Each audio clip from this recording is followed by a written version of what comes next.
Hello student, welcome to easy गणित hub. कैसे हैं आप सभी लोग? आई होप आप सब बढ़िया होंगे। आज की वीडियो को स्टार्ट करने से पहले मैं आपको बता देती हूँ, इजी गणित हब आपको प्रोवाइड कराता है free of cost quality education. जी हाँ, सही सुना आपने, हमारे इजी गणित हब चैनल पर आपको फ्री ऑफ एजुकेशन प्रोवाइड कराई जाती है। तो उसके लिए आपको करना क्या है, यूट्यूब चैनल पर जाना है और हमारे इजी गणित हब चैनल को कर देना है सब्सक्राइब। तो चलिए आज की वीडियो को स्टार्ट करते हैं। मैं आपको बता देती हूँ आज हम क्या डिस्कस करने वाले हैं। आज हम क्लास 10 का मैथ्स का जो 2025 में पेपर आया था उसको हम पूरा सोल्व करने वाले हैं, देखने वाले हैं कि 2025 में किस तरीके का पैटर्न हमारे यूके बोर्ड में पूछा गया था। तो चलिए बात है, क्वेश्चन नंबर 2 हमें क्या दिया गया है। अभी हमने क्या करे, एमसीक्यूज वाले क्वेश्चंस करे, 10 क्वेश्चन जो मैं एमसीक्यूज में दिए गए थे। अब हम क्वेश्चन नंबर सेकंड देखते हैं। क्वेश्चन नंबर सेकंड हमें क्या दिया गया है। क्वेश्चन नंबर सेकंड हमें दिया गया है संख्याओं 6 और 20 का अभाज्य गुणनखंड विधि से एलसीएम ज्ञात कीजिए। क्वेश्चन क्या बोला गया है, find the LCM of the number 6 and 20 by using prime factorization method. तो क्या करना है हमें, प्राइम फैक्टराइजेशन मेथड से क्या करना है, 6 और 20 की वैल्यू को फाइंड करना है। तो चलिए 6 और 20 का क्या करना है, प्राइम फैक्टर करना है। 6, तो हमें करना क्या है, 6 और 20 का प्राइम फैक्टराइजेशन करना है। तो चलिए, प्राइम नंबर्स तो आपको पता ही होंगे, प्राइम नंबर्स क्या होते हैं। प्राइम नंबर्स होते हैं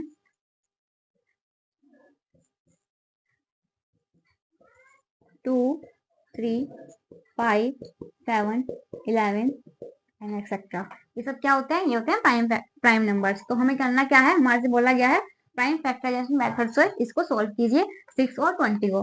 तो चलिए करते हैं। 2 3 जा 6 एंड 3 1 जा 3, 2 10 जा 20, 2 5 जा 10 एंड 5 1 जा 5। तो 6, जब हमने 6 का प्राइम फैक्टर करा तो क्या आया, 2 मल्टीप्लाई 3, एंड जब मैंने 20 का प्राइम फैक्टर करा तो मुझे क्या वैल्यू मिली, 2 मल्टीप्लाई 2 मल्टीप्लाई 5। तो ये कितना हो गया, 2 की पावर 2 हो गई, मल्टीप्लाई में 5। तो हमें करना क्या है, एलसीएम निकालना है। हमारे से बोला गया है एलसीएम निकालिए, तो एलसीएम निकालेंगे हम। ये कितना आया, 2 की पावर 2, ये 2 कॉमन आ गया इसमें से, अब बचा क्या है, ये 3 और ये 5, 3 मल्टीप्लाई 5। ठीक है, अब इसको सॉल्व करो। ये कितना हो जाएगा, 4, 3 मल्टीप्लाई 5। तो ये 4 मल्टीप्लाई 3 5 जा 50। अब इसको मल्टीप्लाई करूंगी मैं 4 से तो कितना आ जाएगा, 60 इज द राइट आंसर हो जाएगा। ठीक है, तो चलिए अब चलते हैं क्वेश्चन नंबर 3 पर। क्वेश्चन नंबर 3 हमें क्या दिया गया है।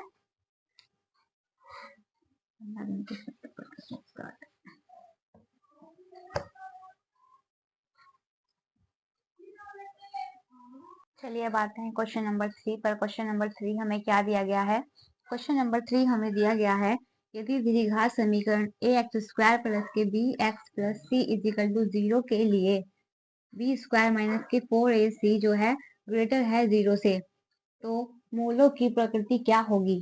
क्या पूछा है हमारे से, इफ b² माइनस 4ac क्या है, ग्रेटर है 0 से, for the quadratic equation ax² plus bx plus c is equal to 0 what will be the nature of the root. तो हमें क्या बताने हैं, मूलों की प्रकृति क्या होगी ये बताना है।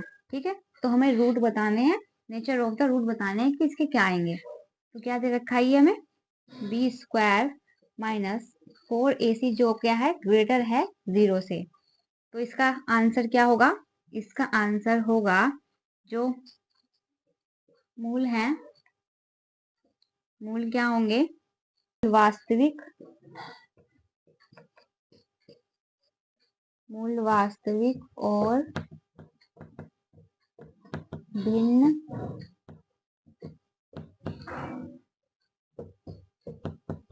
भिन्न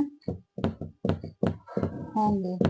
इसका राइट आंसर क्या होगा, जो हमें b² माइनस के 4ac क्या दे रखा है, ग्रेटर देन दे रखा है 0 से, तो क्या होगा, मूल वास्तविक और भिन्न भिन्न होंगे। जो रूट हैं, रूट्स क्या होंगे, रियल और डिफरेंट, डिफरेंट होंगे। ठीक है, इसका आंसर है। अब आते हैं नेक्स्ट क्वेश्चन पर। क्वेश्चन नंबर 4 हमें क्या दिया गया है? तो चलिए अब नेक्स्ट क्वेश्चन करते हैं। क्वेश्चन नंबर 4 हमें क्या दिया गया है? क्वेश्चन नंबर 4 हमें दिया गया है समांतर श्रेणी 1 3 5 7 का n वा पद ज्ञात कीजिए। क्या दे रखा है question? Find the nth term of an AP 1 3 5 and 7। तो हमें क्या करना है? हमें एक टर्म दे रखी है AP में, क्या दे रखी है? 1 3 5 एंड 7 डैश डैश डैश। तो एपी में जब हम वैल्यू को निकालते हैं तो फॉर्मूला क्या होता है? एपी को सोल्व करने का एक फॉर्मूला होता है एन टर्म निकालने का, a n is equal to a plus के एन माइनस 1 मल्टीप्लाई डी। ठीक है, तो ए क्या होता है? स्टार्टिंग वैल्यू को हम बोलते हैं ए। तो ए कितना हो गया? 1। और डी क्या होता है? डी होता है डिफरेंस, कि इन जो ये 1 3 5 7 इनके बीच का जो डिफरेंस कितना है वो कितना है। तो देखिए पहले 1 है, फिर 1 के बाद 2 नहीं आया, 3 आ गया, 3 के बाद 4 नहीं आया, 5 आ गया। तो गैप कितना चल रहा है? गैप हम देखते हैं कि 1 फर्स्ट वाले डिजिट में से माइनस कर देते हैं सेकंड वाले डिजिट को। तो कितना आ गया? 3 में से 1 गया तो 2। 2 क्या है? डिफरेंस है। तो 2 क्या हो गया? डिफरेंस हो गया इनका। ठीक है, अब इसको सॉल्व करते हैं। और एन क्या करना है? हमें निकालना है कि nth टर्म क्या है। तो चलिए ए एन इज इक्वल टू, ए की जगह मैंने 1 रख दिया, फिर n माइनस 1 और डी कितना है? 2। तो इसको सोल्व करो, 1 एज इट इज प्लस इस ब्रैकेट के अंदर इसका मल्टीप्लाई करो, पहले 2 का मल्टीप्लाई करो n से, फिर 2 का मल्टीप्लाई करो 1 से, तो 2 हो गया। अब क्या करना है? 2n as it is. अब ये क्या है? ये प्लस है, ये माइनस है, तो प्लस माइनस माइनस, 2 में से 1 गया तो कितना आ गया? 1 आ गया, बट डिजिट कौन सी बड़ी है? माइनस की, तो कितना आ गया? माइनस का 1। तो हमारी nth टर्म जो है वो आ गई है, कितनी आई है? हमारी nth टर्म जो है वो है 2n माइनस के 1। ठीक है, चलिए अब आते हैं नेक्स्ट क्वेश्चन पर। चलिए अब आते हैं क्वेश्चन नंबर 5 पर। क्वेश्चन नंबर 5 हमें क्या दिया गया है? क्वेश्चन नंबर 5 है, यदि tan a is equal to 3/4 तो sin a का मान ज्ञात कीजिए। क्या बोला गया है? If sin a is equal to 3/4 find the value of sin a। sin a की वैल्यू हमें फाइंड करनी है। तो ये क्या रखा है? हमें दिया हुआ है हमें tan a is equal to 3/4। तो दिया क्या है हमें? हमारे पास गिवन है tan a is equal to 3/4। तो tan a क्या होता है? कोट a होता है 1/tan a। तो ये क्या हो जाएगा? tan a कितना दे रखा है हमें? 3/4, और कोट a क्या होता है? 1/tan होता है। तो ये क्या होगी? इसकी जो वैल्यू है वो रिवर्स हो जाएगी, ये कितना हो जाएगा? 4/3 हो जाएगा। ठीक है, अब हमारे पास क्या होता है? हमें साइन a फाइंड करना है। तो साइन a को हम कैसे फाइंड करेंगे? पहले हम निकालेंगे कोसेक स्क्वायर a। ठीक है, तो कोसेक स्क्वायर a क्या होता है? 1 प्लस के कोट स्क्वायर a। ठीक है, तो 1 प्लस के कोट कितना है? कोट है 4/3 और इसका स्क्वायर है। तो ये वैल्यू क्या आ जाएगी? ये वैल्यू आ जाएगी 1 प्लस के 4 का स्क्वायर करूंगी तो 16, 3 का स्क्वायर करूंगी तो 9 आ जाएगा। अब यहाँ पर हमें क्या लेना है? यहाँ पर हम लेंगे पहले एलसीएम।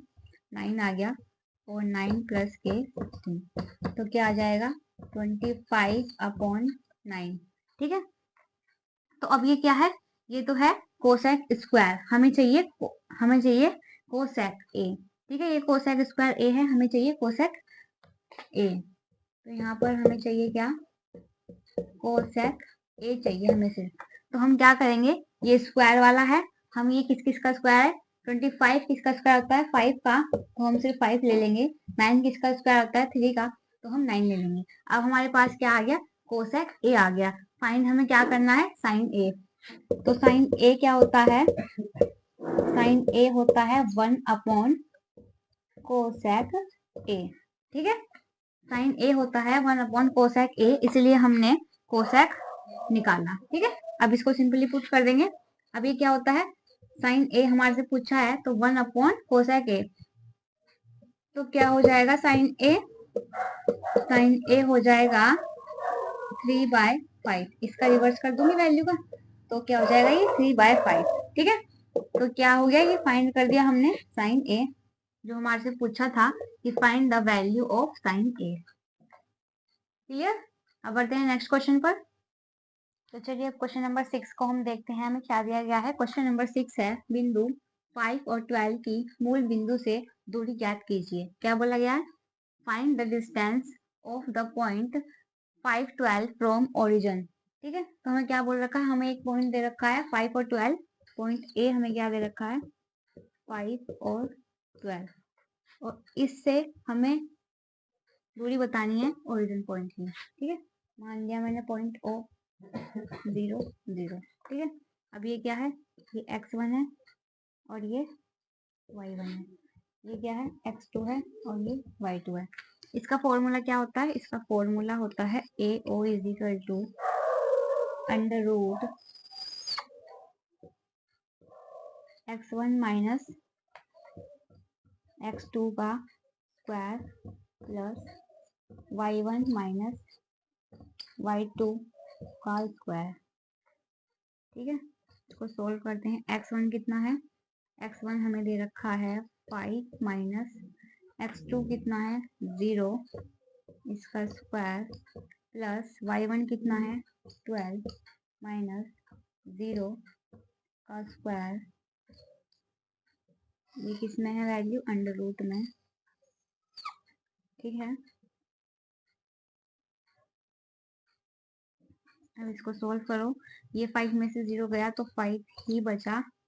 5 का स्क्वायर प्लस 12 का स्क्वायर किसमें है, रूट में। तो 5 का स्क्वायर कितना होता है 25। 12 का रूट कितना होता है 144, बट ये वैल्यू किसमें है, रूट में। तो इसको सोल्व करो।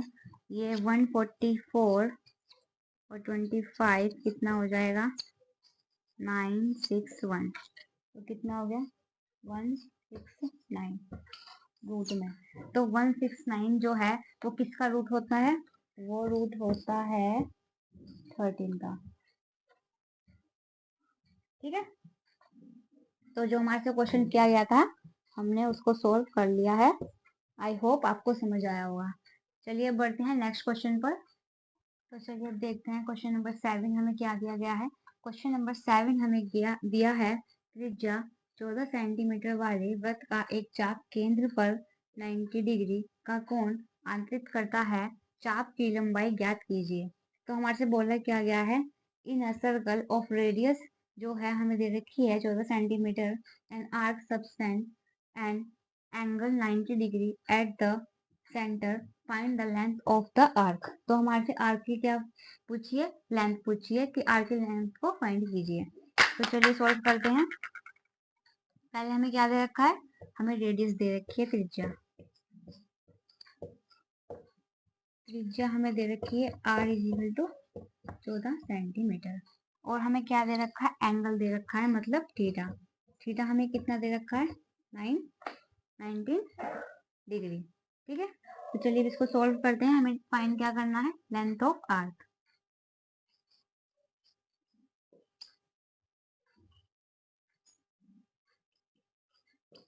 तो इसका फॉर्मूला क्या होता है, त्रिज्या का, चाप की त्रिज्या का फॉर्मूला लंबाई का। तो इसका फॉर्मूला क्या होता है, आर्क लेंथ का चाप की लंबाई का फॉर्मूला होता है थीटा मल्टीप्लाई 360 मल्टीप्लाई 2 पाई r।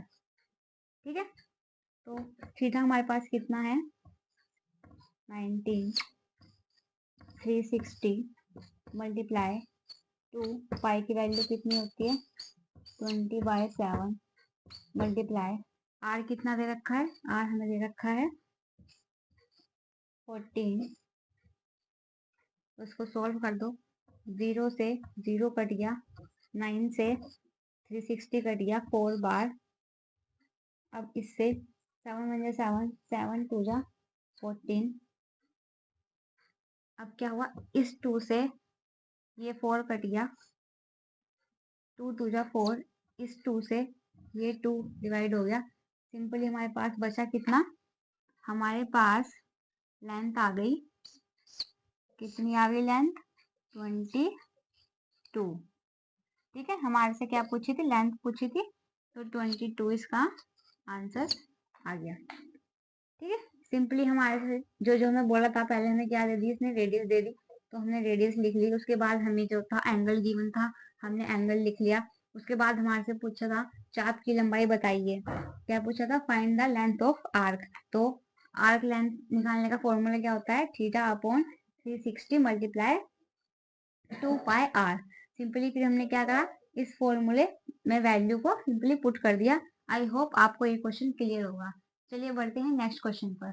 तो चलिए आते हैं क्वेश्चन नंबर 8 पर। क्वेश्चन नंबर 8 हमें क्या दिया गया है, क्वेश्चन नंबर 8 दिया गया है, सिद्ध कीजिए कि प्रूव दैट 1 प्लस के tan square A divided 1 plus के cot square A is equal to क्या आना चाहिए, आना चाहिए tan स्क्वायर ए। तो इसको हमें प्रूव करना है, इसको सॉल्व करने के बाद हमें ये लाना है। ठीक है, तो चलिए स्टार्ट करते हैं। क्या दिया गया है हमें, 1 प्लस के tan स्क्वायर ए अपॉन 1 प्लस के कोट स्क्वायर ए। तो ये 1 प्लस के tan स्क्वायर ए क्या होता है, ये होता है sec स्क्वायर ए। ठीक है, और 1 प्लस के कोट स्क्वायर क्या होता है, ये होता है कोसेक स्क्वायर ए। ठीक है, ये क्या होता है, ये होता है सेक स्क्वायर ए और ये होता है कोसेक स्क्वायर ए। अब इसको सोल्व करो, कोसेक स्क्वायर ए क्या होता है, ये होता है 1 अपॉन कोट स्क्वायर ए। ये क्या होता है, 1 अपॉन कोस स्क्वायर ए। और ये कोसेक स्क्वायर ए क्या होता है, अभी हमने इससे पहले वाले क्वेश्चन में पढ़ा था इसको कि कोसेक स्क्वायर ए क्या होता है, 1 अपॉन साइन स्क्वायर ए। अब ये क्या बन गया, अब हमें सिंपली इसको क्या करना है, सोल्व कर लेना है। ये क्या आ जाएगा, साइन स्क्वायर ए अपॉन कोस स्क्वायर ए। अब ये साइन स्क्वायर ए अपॉन कोस स्क्वायर ए क्या होता है, ये होता है tan स्क्वायर ए। और हमें प्रूव क्या करना था, हमें प्रूव भी यही करना था कि tan स्क्वायर ए, इसको सोल्व करने के बाद tan स्क्वायर ए आना चाहिए, जो कि हमने हेंस प्रूव कर दिया है। आई होप आपको ये क्वेश्चन समझ आया होगा। चलिए बढ़ते हैं क्वेश्चन नंबर 9 पर।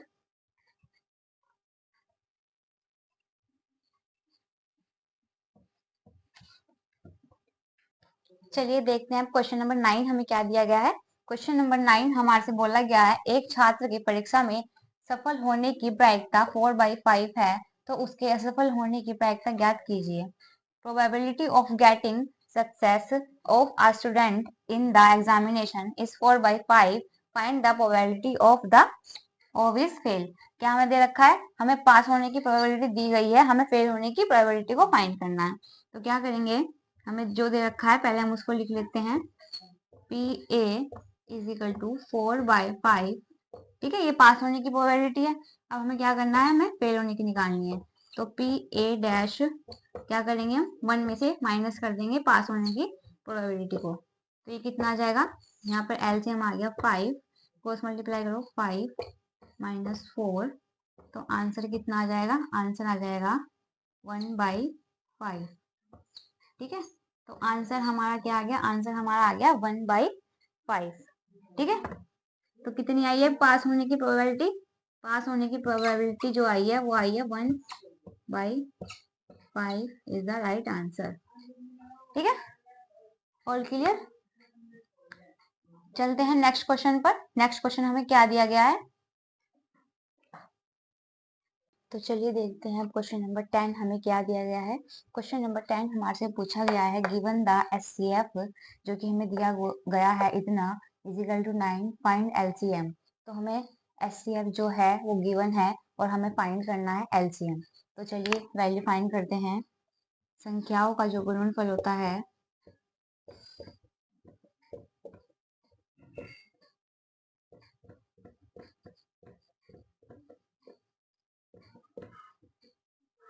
वो क्या होता है HCF मल्टीप्लाई LCM। ठीक है, जो संख्याओं का गुणनफल होता है वो इज इक्वल टू होता है HCF मल्टीप्लाई LCM के। तो संख्याएं हमें कितनी दी गई है, ये दी गई है 306 मल्टीप्लाई 5 6 5। तो संख्याएं हमें कितनी दी गई है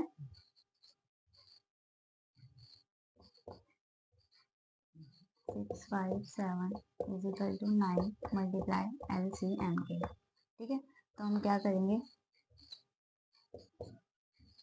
जो ये 9 है इसको इसके डिवाइड में ले आएंगे क्योंकि हमें LCM फाइंड करना है। ठीक है, अब ये 9 से कट जाएगा, 9 3 जा 27, 27 में 2 बचा, 3 बचा और 6 बचा, 9 4 जा 36। ठीक है, अब ये कितना बचा, ये बचा 34 multiply 657 is equal to LCM। ठीक है, अब ये 6 5 7 की मल्टीप्लाई कर दो 34 से, तो चलो 7 4 जा 28, 5 4 जा 20 और प्लस 22, 6 4 जा 24 और 2 26,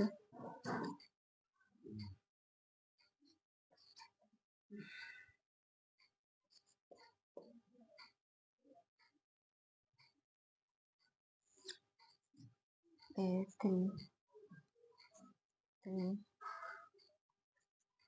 2। तो आंसर कितना आ गया 2 2 3 3 8 इज इक्वल टू LCM।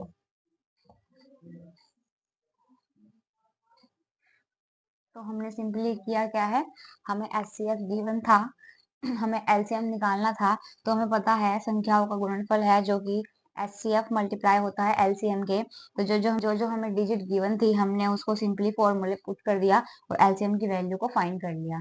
ठीक है, तो चलिए आज की वीडियो में हमने क्या करे हैं, क्वेश्चन नंबर 2 से लेकर क्वेश्चन नंबर 10 हमने सोल्व कर लिए हैं। अब हम बाकी के जो क्वेश्चंस है उसको नेक्स्ट वीडियो में कवर करेंगे। तो आई होप आपको क्वेश्चन समझ में आ रहे होंगे और हमारी इस वीडियो से आपको हेल्प हो रही होगी। अगर आपको हमारी वीडियो से कोई हेल्प हो रही है तो हमारे चैनल को सब्सक्राइब करें, वीडियो को लाइक एंड शेयर करें। तो मिलते हैं नेक्स्ट वीडियो में। Thank you so much.